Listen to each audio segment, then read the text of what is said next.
ስልጣንን ለመጠበቅ የሚከፈል መስዋዕትነት፣ ታማኝነትን በገንዘብ ለመግዛት የሚደረግ ሙከራ፣ የፈጠሩትን ፍጡር ራሱን ፈጣሪውን ሲውጥ የሚያሳየው አሳዛኝ ክስተቶች በተለያዩ ዘመናት ውስጥ በተለያዩ ገጸ ባህሪያት መቼቶች ተከስተዋል። በሮም ግዛት የፕሪቶሪያ ዘቦች የንጉሠ ነገሥቱን ደህንነት ለመጠበቅ የተቋቋሙ ምርጥ ወታደሮች ነበሩ። ስልጣናቸውና ከንጉሥ ጋር ያላቸው ቅርበት እያደገ ሲመጣ ግን ራሳቸው ንጉሥ ሻሪና ገዳይ ሆኑ። የኦቶማን ቱርክ ጃኒሳሪዎችም ለሱልጣኑ ጥበቃ የተመለመሉ ምርጥ ተዋጊዎች ከጊዜ በኋላ የቤተ መንግስቱን ፖለቲካ የሚቆጣጠሩ፣ ሱልጣኖቹን እንደ ሻማ የሚቀያየሩ ኃያል ሆኑ። ዛሬ የምንቆይበትም ታሪክ የዚህ አይነት ክህደት፣ የስልጣን ጥምና የጭካኔ ማዕተብ ያረፈበት ነው። ታሪኩ የሚጀምረው በሜክሲኮ ነው። ነገር ግን ክንፎቹ ዓለምን ያዳረሱ ጥላው በብዙ ሀገራት ላይ ያረፈ ነው። ይሄውም የሀገሩን ባለስልጣናት የነከሰው፣ የሜክሲኮን ምድር በደም ያጠበው፣ ስማቸው ሲጠራ ፍርሃት የሚጭረው የሎስ ዜታስ የአደንዛዥ እጽ ቡድን ታሪክ ነው። ወደ ዘጠናዎቹ ውስጥ ወደምትገኘው ሜክሲኮ በጊዜ ወደ ኋላ በመጋለብ ወደ ደም አፋሳሹ የካርቴሎች ዓለም እንጓዝ።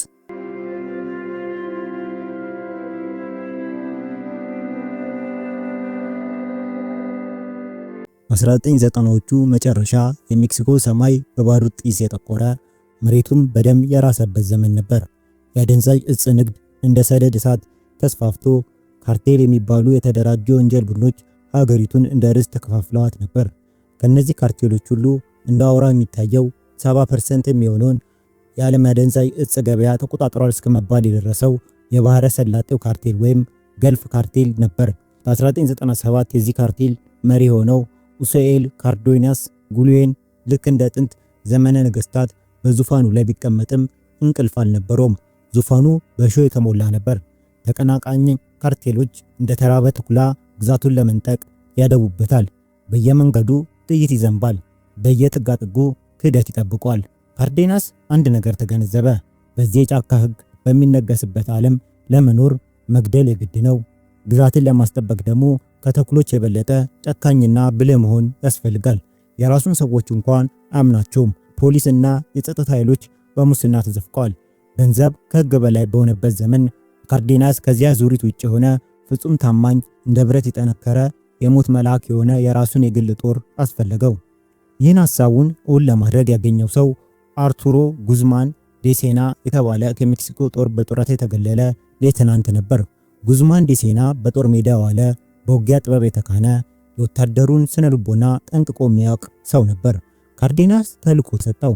ከሀገር ጦር ውስጥ ምርጦቹን፣ ጨካኞቹን፣ ለገንዘብ ሲሉ ነፍሳቸውን መሸጥ የማይከብዳቸውን ወታደሮች ምረጥልኝ። ከእንግዲህ አለቃቸው እኔ ነኝ።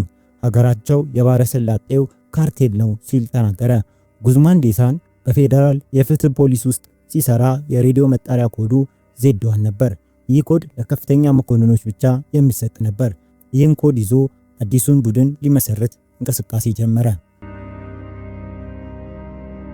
የአደንዛዥ እጽ ንጉሱ ካርዴናስ ለቀድሞ ሌተናንት አርቱሮ ጉዝማን ዴሴና ዜድዋን የተሰጠው ተልዕኮ ግልጽ ነበር።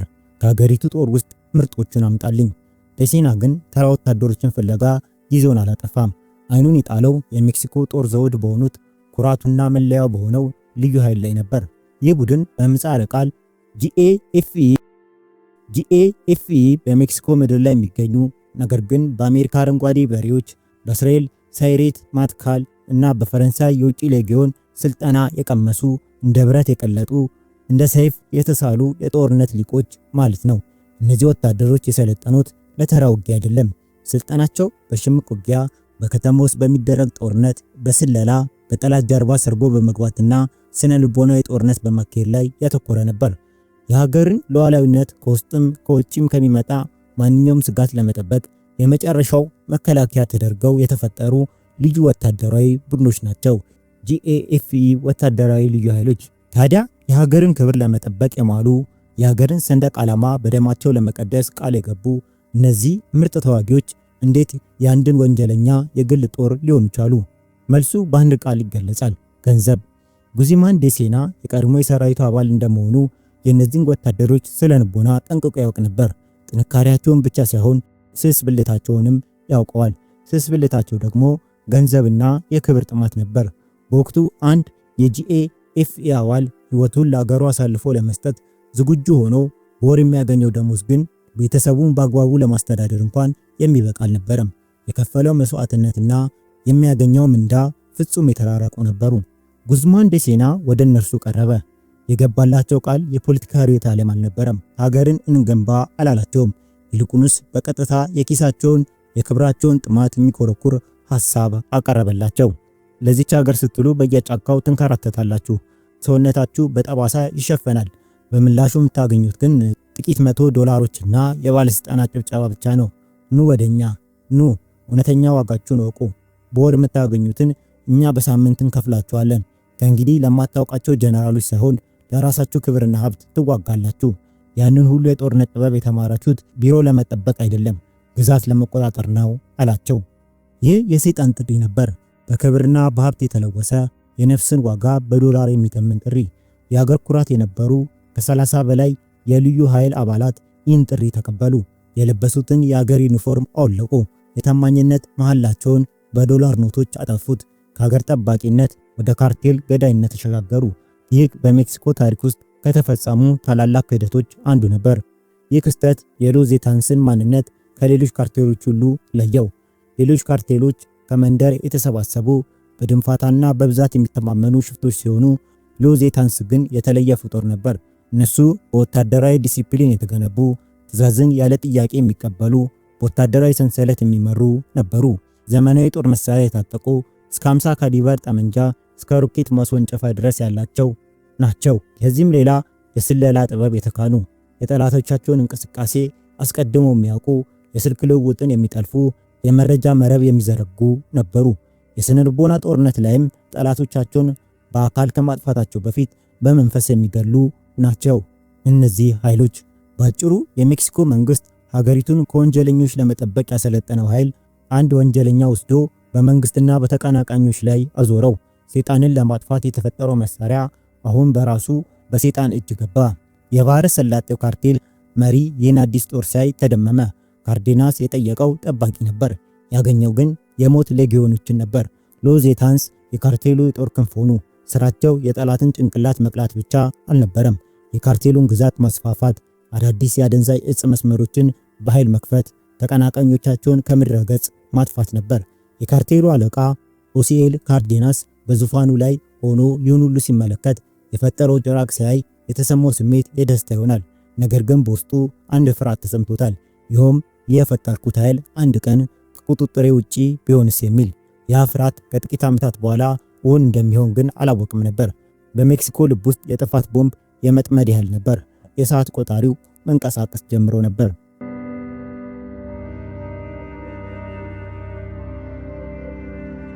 የሎስ ዜታንስ አባላት የሰለጠኑት ለጦርነት ነው። ነገር ግን ወደ ካርቴል ዓለም ሲገቡ አንድ ነገር ተገነዘቡ። በሜክሲኮ ያለው ጦርነት የሚካሄደው በመሳሪያ ብቻ አይደለም፣ በአእምሮም ጭምር እንጂ።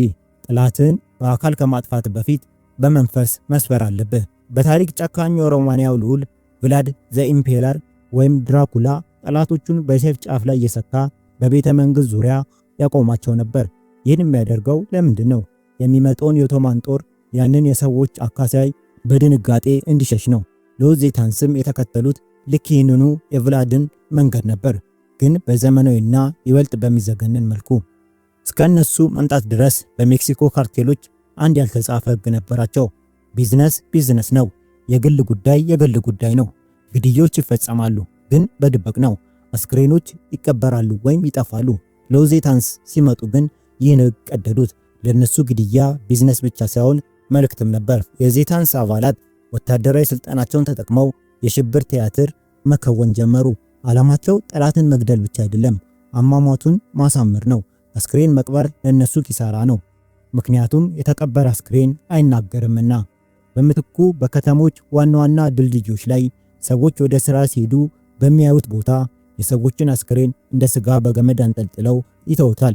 በአስክሬኑ ላይም ናርኮ ባነር የሚባል ትልቅ ጨርቅ ይለጥፋሉ። በጨርቁ ላይ የተጻፈው መልእክትም አጭርና ግልጽ ነው። ይህ ዕጣ ፈንታ ከኛ ጋር ለማይተባበር ወይም ለሚቃወም ሁሉ የተዘጋጀ ነው ይላል። ከዛም በጎኑ ደግሞ ዜታስ የሚለው የቡድናቸው ስም ይጻፋል። ይህ ዘዴ መላው ከተማ በድንጋጤ ዋጠው። ፖሊሶች የደንብ ልብሳቸውን አውልቀው ሸሹ። ጋዜጠኞች በራቸውን ሰበሩ። ማንም ስለ ዜታስ መጻፍ ፈራ። የዜድ ፊደል ሲነሳ ሰዎች በፍርሃት የሚርበተበቱበት ደረጃ ላይ ደረሱ። እነሱ የፈለጉትም ይህንኑ ነበር። ግን የዜታስ ጭካኔ በዚህ ብቻ አላበቃም። በጥንት ዘመን አሦራውያን ጠላቶቻቸውን ቆዳቸውን በመግፈፍ ይታወቃሉ። ሎዜታንስም ይህንን አረመናዊ ድርጊት ወደ 1ኛው ክፍለ ዘመን አመጡት።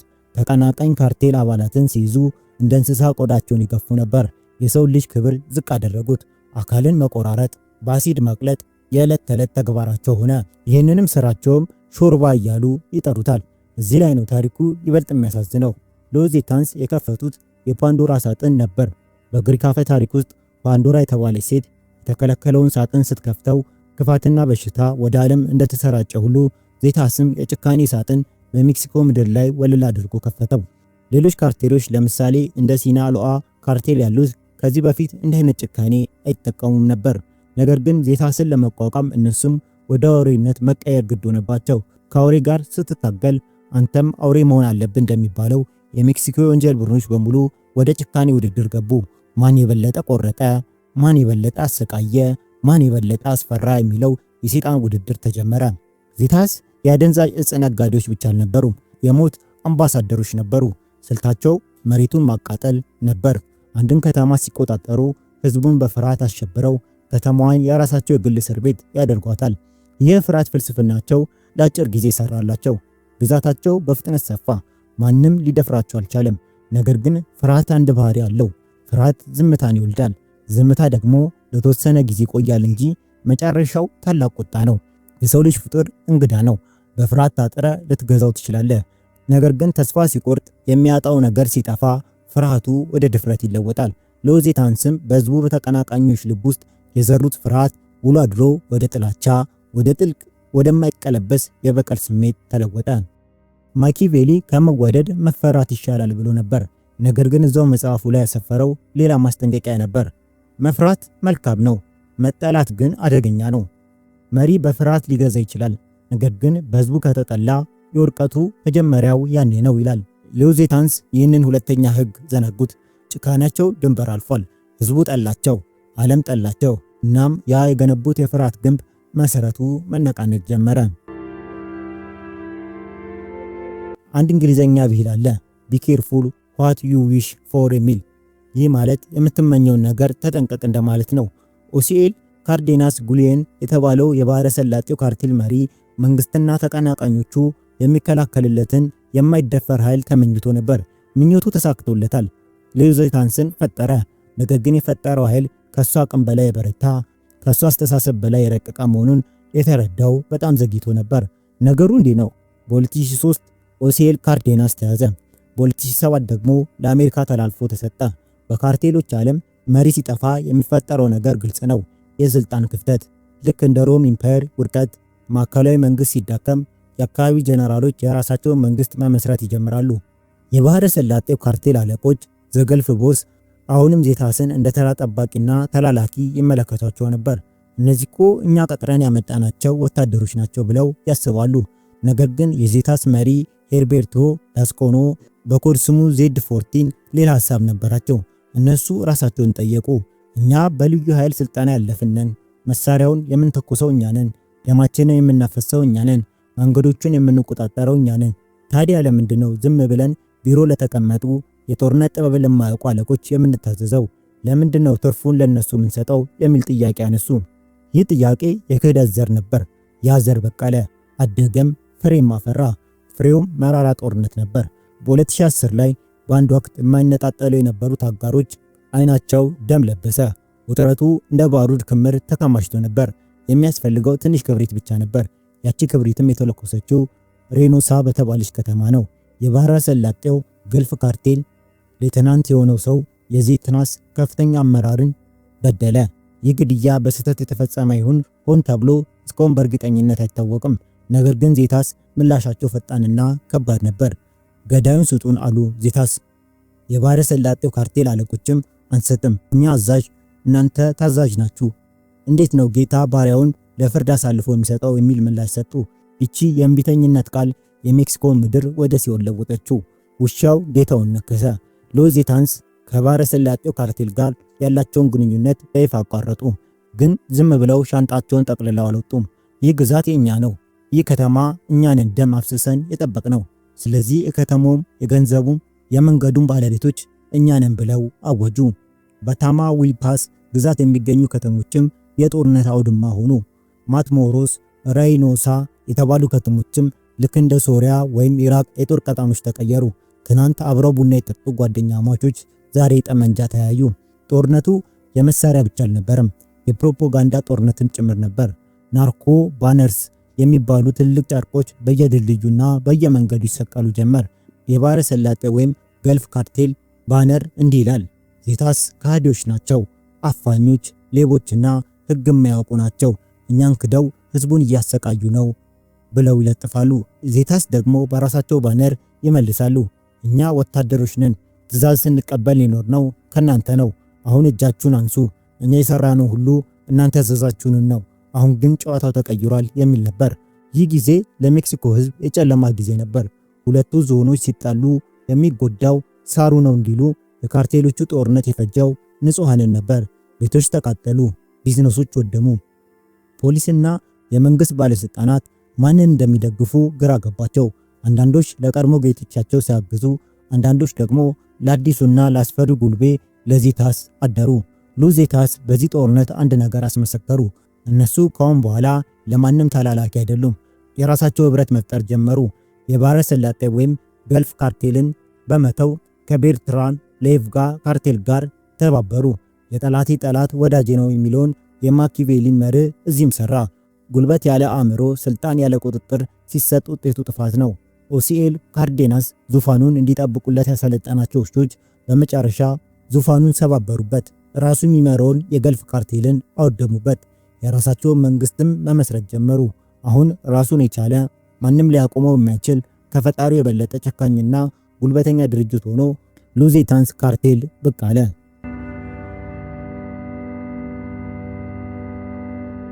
ከባህረ ሰላጤው ካርቴል ከተገነጠሉ በኋላ ሉዜታንስ እንደ ሰደድ እሳት ተቀጣጠሉ። በሜክሲኮ ምድር ላይ እንደነሱ በፍጥነት የተስፋፋ ሌላ የወንጀል ቡድን በታሪክ ታይቶ አይታወቅም። ይህ መስፋፋት በታሪክ ውስጥ ከታላቁ እስክንድር አሌክሳንደር ዘግሬት መስፋፋት ጋር ማመሳሰል ይቻላል። እስክንድር በአጭር ጊዜ ዓለምን እንደወረረ ሁሉ ሉዜታንስም በጥቂት ዓመታት ውስጥ ከሜክሲኮ ሰሜናዊ ድንበር እስከ ደቡብ ጫፍ አልፎን ወደ ጓቲማላ ዘልቀው ገቡ። ግን የዜታስ መስፋፋት የአደንዛዥ ዕፅ መስመርን መቆጣጠር ብቻ የተወሰነ አልነበረም። እነሱ የወንጀልን ትርጉም ቀየሩት። ራሳቸውን እንደ ግዙፍ የወንጀል ኮርፖሬሽን አዋቀሩ። ለምን ኮኬን ብቻ እንሸጣለን አሉ የዜታስ መሪዎች። ለምን ነዳጅ አንሰርቅም? ለምን ሰዎችን አናዘዋውርም? ለምን የመኪና መለዋወጫ አንሸጥም? የሚል ሐሳብ አፈለቁ። ወደ ተግባርም ገቡ። ይህ ነው የዜታስ ግዛት ያስፋፋው። የሜክሲኮ የነዳጅ ኩባንያ ቱቦችን እየበሱ ነዳጅ ይሰርቁ ነበር። በሺዎች የሚቆጠሩ ስደተኞችን ወደ አሜሪካ ለማሻገር እየተቀበሉ ገንዘብ ካልከፈሉ ወይም ካልታዘዙ ይገላቸዋል። በሜክሲኮ ውስጥ የሚንቀሳቀስ ማንኛውም ህገወጥ ቢዝነስ ለዜታስ ግብር መክፈል ነበረበት። ያ አካሄዳቸው በቢሊዮኖች የሚቆጠር ዶላር አጋበሰላቸው። ገንዘብ እንደ ጎርፍ ፈሰሰ። ግን እዚህ ላይ አንድ ትልቅ ስህተት ሰሩ፣ ስግብግብነት። የሞንጎል ኢምፓየር በጣም ከመስፋቱ የተነሳ መቆጣጠር እንዳቃተው ሁሉ ሉዜታንስም አቅማቸው የፈቀደውን ያህል መቆጣጠር አልቻሉም። ስልታቸው ተቀየረ። ድሮ በጥንቃቄ አባላትን ይመለምሉ የነበሩት ዜታስ አሁን ግዛታቸውን ለመጠበቅ ሲሉ የፍራንቻይዝ ሞዴል መጠቀም ጀመሩ። ይህ ልክ እንደ ማክዶናልድስ ወይም ስታርባክስ ማንም ወንጀለኛ ቡድን ሉዜታንስ የሚለውን ስም መጠቀም ይችላል። ግን ቅድመ ሁኔታ አለ። ለዋናው መምሪያ ወራዊ ክፍያ መክፈልና በጭካኔ መታወቅ አለበት። በዚህ ምክንያት የልዩ ኃይል ስልጠና የሌላቸው፣ ስነ ምግባር የጎደላቸው፣ ከመንገድ የተለቀሙ ጨካኝ ወረበሎች የዜታስን ስም ያዙ። የቡድኑ ጥራት ቀነሰ፣ ጭካኔው ግን ጨመረ። እዚህ ላይ ነው ወደ ፀሐይ መጠጋት የጀመሩት። በ2010 እና 2011 ሉዜታንስ የሰሩት ሥራ የዓለምን ትኩረት ሳበ። በተለይ በሰሜን ሜክሲኮ ሳን ፍራንዶ በተባለ ቦታ የፈጸሙት ድርጊት የሰው ልጅ ሕሊና የማይቀበለው ነበር። አሜሪካ ለመግባት ሲጓዙ የነበሩ 72 ንጹሃን ስደተኞችን ሴቶችንና ሕፃናትን ጨምሮ በአሰቃቂ ሁኔታ ጨፍጭፈው ጣሏቸው። ለምን ቢባል ለካርቴሉ ለመስራት ፈቃደኛ ስላልሆኑ ብቻ። ይሄ አልበቃ ብሎ በሞንትሬ ከተማ ካዚኖ ሮያል በተባለ የመዝናኛ ቦታ ላይ እሳት ለቀቁ። 52 ሰዎችን በሕይወት እያሉ ተቃጥለው እንዲሞቱ አደረጉ። ይህ ድርጊታቸው ሽፍታ ከሚለው ስም አውጥቶ ሽብርተኛ ወይም ቴሮሪስት ወደሚለው ምድብ ከተታቸው። የሜክሲኮ መንግስት ከአሜሪካ ጋር በመተባበር ሙሉ አቅሙን በዜታስ ላይ አዞረ። የውድቀቱ መጀመሪያው ግን ከውጭ ብቻ አልነበረም፣ ከውስጥም ነበር። የቡድኑ መስራቾች ከፍተኛ መሪዎች፣ እነዛ ዲሲፕሊን የነበራቸው ወታደሮች ቀስ በቀስ ማለቅ ጀመሩ። አንዳንዶች በውጊያ ሞቱ፣ አንዳንዶች ታሰሩ። በ2012 የቡድኑ መሪ ሄርቤርቶ ላስካኖ ወይም በኮድ ስሙ ዜድ3 በባህር ኃይል ተገደለ። እሱን ተከትሎ የመጣው ጨካኙ ሚጌል ትሬቮኖቭ ዜድ40 በ2013 ተያዘ። የዛፉ ግንድ ሲመታ የቅርንጫፎቹ ቅጠሎች መርገፍ ጀመሩ። ሮም በአንድ ቀን እንዳልተገነባች ሁሉ በአንድ ቀንም አልፈረሰችም። የዜታስ ውድቀትም ሂደት በሂደት ነበር። መሪዎቹ ሲጠፉ ከታች ያሉት ንዑስ መሪዎች እርስ በርስ መናከስ ጀመሩ። እኔ ነኝ አለቃ፣ አይ እኔ ነኝ የሚል የውስጥ ጦርነት ተነሳ።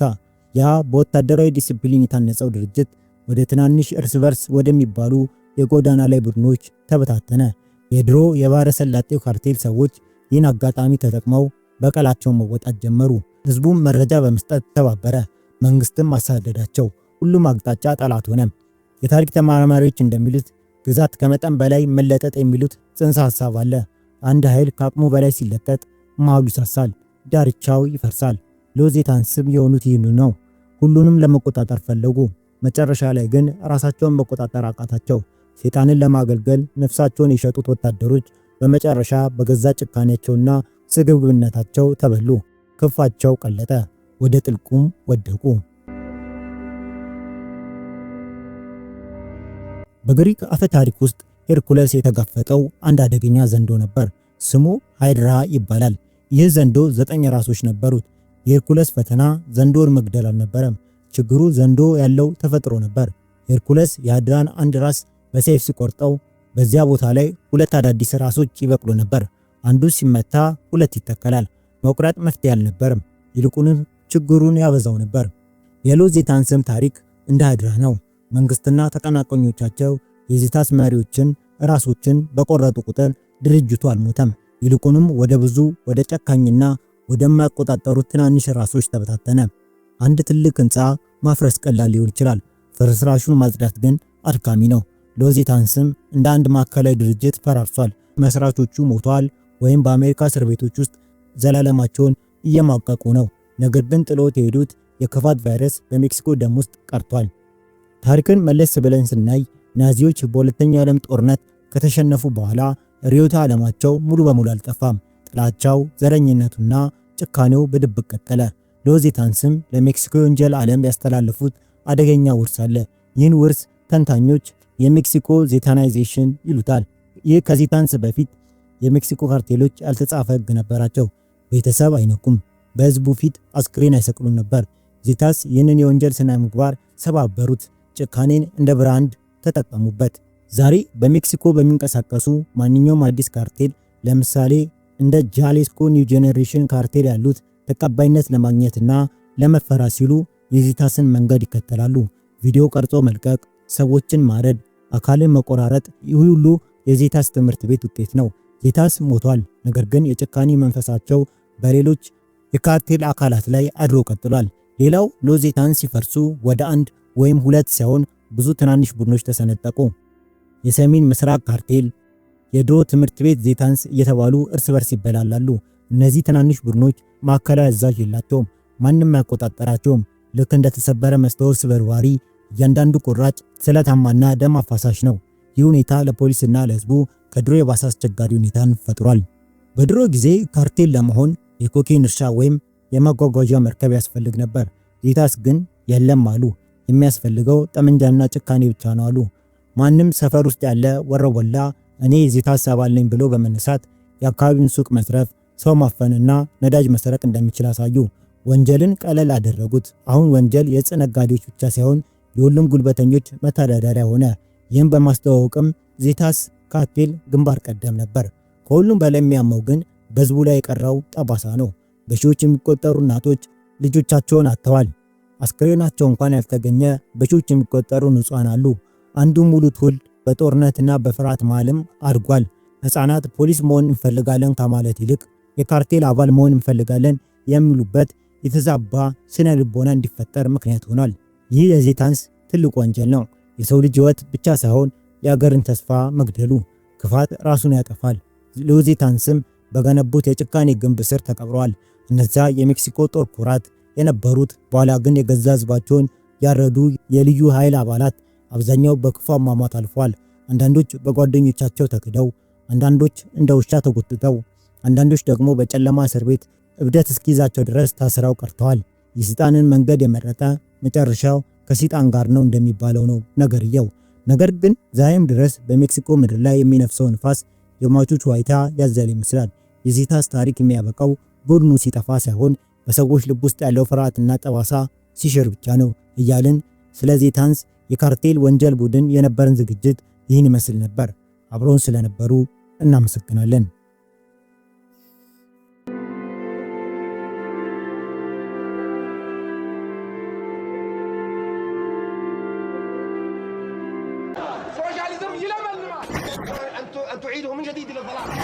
Yes, we did. We have not done much. Addis Ababa. I'm Jeff Bezos.